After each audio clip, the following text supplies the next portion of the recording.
북위 55도, 베링해의 거친 파도가 집채만하게 들이닥치는 밤이었다.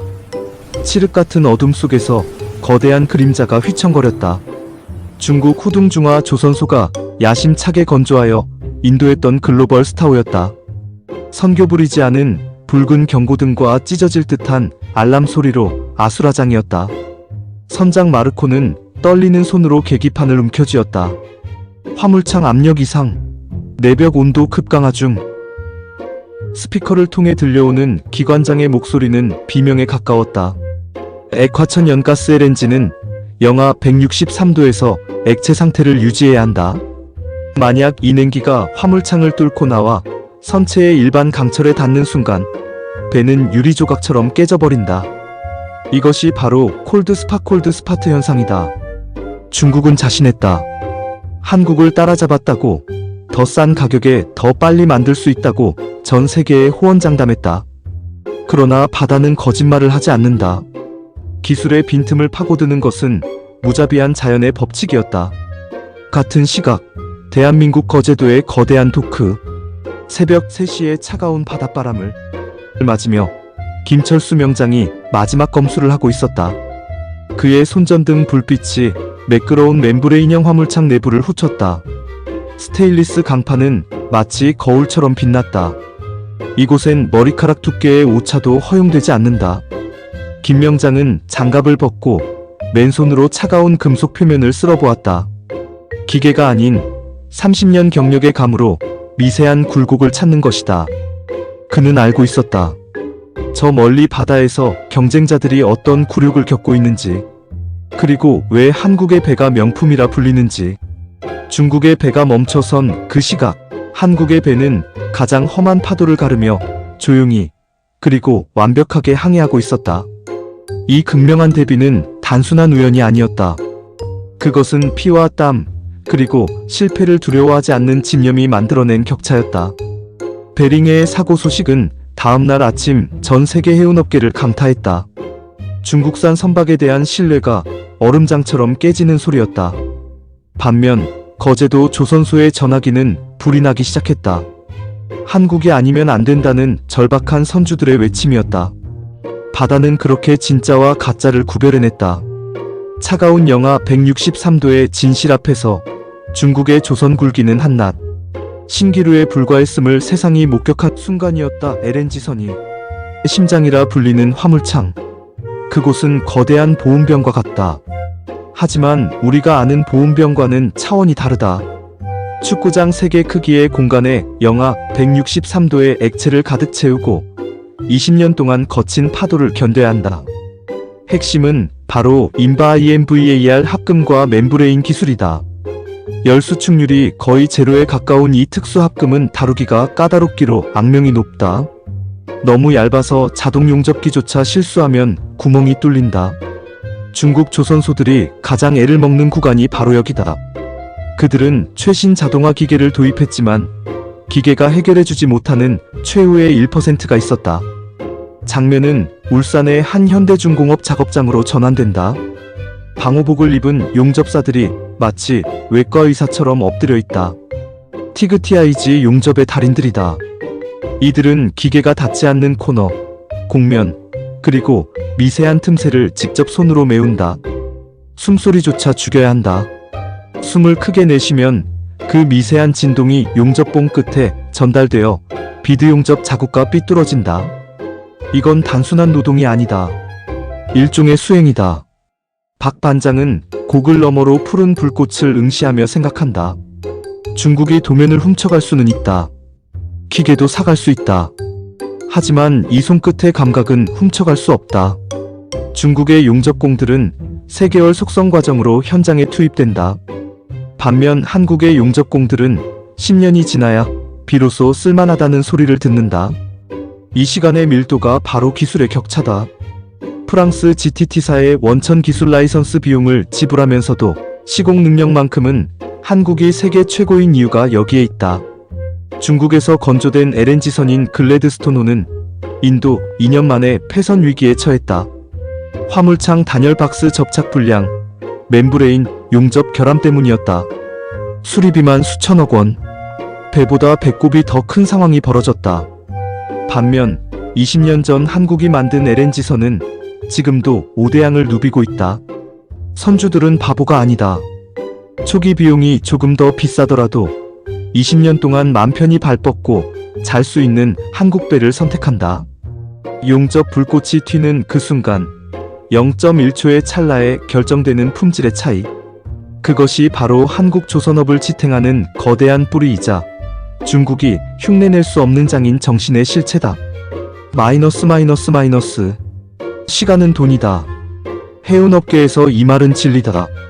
배를 주문하고 인도받기로 한 날짜, 딜리버리 데이트는 선주와의 신성한 약속이다.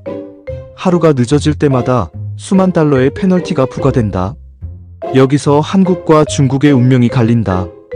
상하이의 한 대형 조선소 회의실. 고성이 오가고 있었다. 유럽 선주 측 대리인은 책상을 내리치며 소리쳤다. 벌써 6개월째 지연입니다. 도대체 언제 배가 뜬다는 겁니까? 중국 측 임원들은 땀을 뻘뻘 흘리며 변명을 늘어놓았다. 부품 수급 문제, 숙련공 부족, 그리고 무엇보다 건조 도중 발견된 치명적 결함들을 수정하느라 공정은 엉망이 되어 있었다. 도크에는 짓다 만 배들이 흉물처럼 방치되어 있었고 녹이 슬기 시작했다. 화면이 바뀌어 거제도의 대우조선해양연 하나오션. 이곳은 시계 태엽처럼 돌아간다. 적기 인도를 넘어 조기 인도를 목표로 한다. 야드에는 수만 개의 블록이 레고처럼 쌓여 있다. 거대한 크레인인 골리앗이 900톤짜리 블록을 들어 올려 정확한 위치에 내려놓는다. 이 모든 과정은 수개월 전부터 분 단위로 계획된 것이다. 한국의 공정관리 능력은 타의 추종을 불허한다. 비가 오나 눈이 오나 심지어 태풍이 불어도 그들은 방법을 찾아낸다. 이것은 단순한 성실함이 아니다. 시스템의 승리다. 한국은 설계 단계에서부터 생산, 조립, 시운전까지 모든 데이터가 연결되어 있다. 문제가 생기기 전에 예측하고 병목 현상을 미리 제거한다. 카타르 에너지가 100척이 넘는 대규모 LNG선 발주 프로젝트를 진행할 때 중국이 가져간 물량은 극히 일부였다. 왜였을까? 그들은 과거 중국 조선소의 납기 지연으로 인해 천문학적인 손해를 본 경험이 있기 때문이다. 가스를 팔아야 하는데 실어 나를 배가 없다면 그 손실은 배값을 훨씬 상회한다. 한국 조선소의 야드 불빛은 밤에도 꺼지지 않는다. 약속을 지키기 위해서다. 그 불빛을 보며 선주들은 안도한다. 한국에 맡기면 무조건 제 날짜에 나온다는 무한한 신뢰. 이것은 하루아침에 쌓인 것이 아니다. IMF 외환위기, 수주절벽의 고통 속에서도 묵묵히 납기를 맞춰온 한국. 조선인들의 피눈물이 만들어낸 신용이라는 자산이다. 중국은 싼 인건비로 유혹하지만 결국 시간이라는 가장 비싼 비용을 선주에게 청구하게 된다. 이것이 중국 조선업이 가진 치명적인 아킬레스건이다. 마이너스. 이제 조선업은 더 이상 쇠를 깎고 용접하는 굴뚝 산업에 머물러 있지 않는다. 판교의 삼성중공업 R&D 센터. 이곳은 마치 IT 기업의 서버실을 방불케 한다. 거대한 모니터 월월에는 실제 바다 위에 떠있는 선박의 모든 데이터가 실시간으로 전송되고 있다. 이것이 바로 스마트10 기술이다. 한국은 배를 만들기 전에 가상 공간에 똑같은 쌍둥이 배, 디지털 트윈을 먼저 만든다. 그리고 시뮬레이션을 돌린다. 파도가 5m일 때 연료 효율은 어떻게 되는지, 엔진의 진동이 선체에 어떤 영향을 주는지 수만 번의 테스트를 거친다. 중국이 설계도를 베껴 배의 껍데기를 만들 때 한국은 배의 두뇌를 만들고 있었다. 자율운항 시스템은 한국이 독보적이다. 선장이 없어도 최적의 항로를 찾아가고 장애물을 스스로 피한다. 선주 입장에서 이는 엄청난 연료 절감과 안전 보장을 의미한다. 1%의 연비 차이가 20년 운항 기간 동안 수백억 원의 차이를 만든다. 한국의 엔지니어들은 키보드로 배를 짓는다. VR 고글을 쓰고 건조 중인 선박 내부를 걸어다니며 배관의 간섭을 체크한다. 과거에는 현장에서 배관이 부딪히면 다 뜯어내고 다시 해야 했다. 하지만 지금은 클릭 한 번으로 수정한다. 이 효율성의 차이가 원가 경쟁력으로 이어진다. 중국의 스마트야드는 아직 걸음마 단계다. 센서를 달아놨지만 그 데이터를 분석하고 최적화하는 소프트웨어 파워가 부족하다.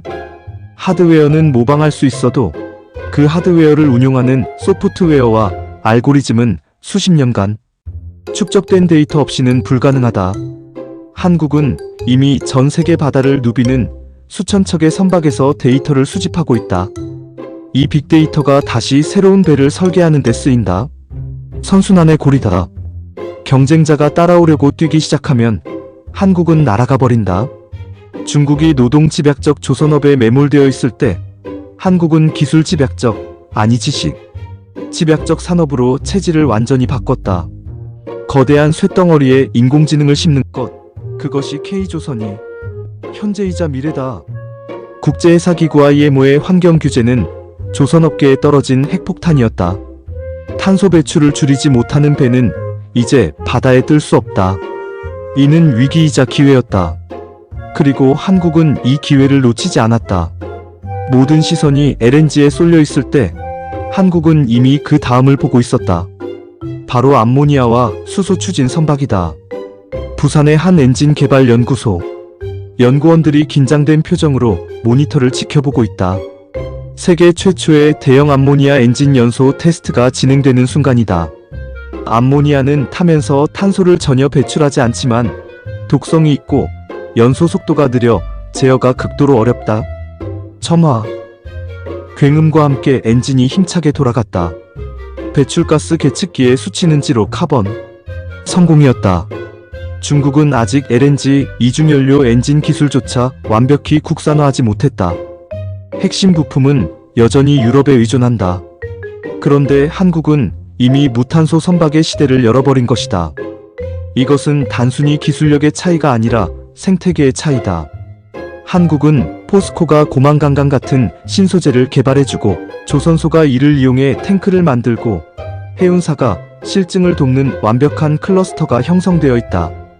중국은 정부가 돈을 쏟아부어도 기업 간의 유기적인 협력이 떨어진다. 기술 개발 속도에서 한국을 따라올 수 없는 이유다. 메탄올 추진 컨테이너선 시장을 한국이 싹쓸이한 것도 우연이 아니다. 머스크메스크 같은 거대 해운사들은 친환경 선박을 발주할 때 오직 기술력만 본다. 바다 한가운데서 엔진이 꺼지면 그건 재앙이기 때문이다. 그들은 중국의 저가 수주 제안서를 거들떠보지도 않았다. 친환경 기술력 한국이라는 공식이 성립된 것이다. 중국이 LNG선 기술을 겨우 베껴 따라왔다고 안도하는 순간 한국은 수소연료전지라는 새로운 무기를 들고 저만치 앞서가고 있다.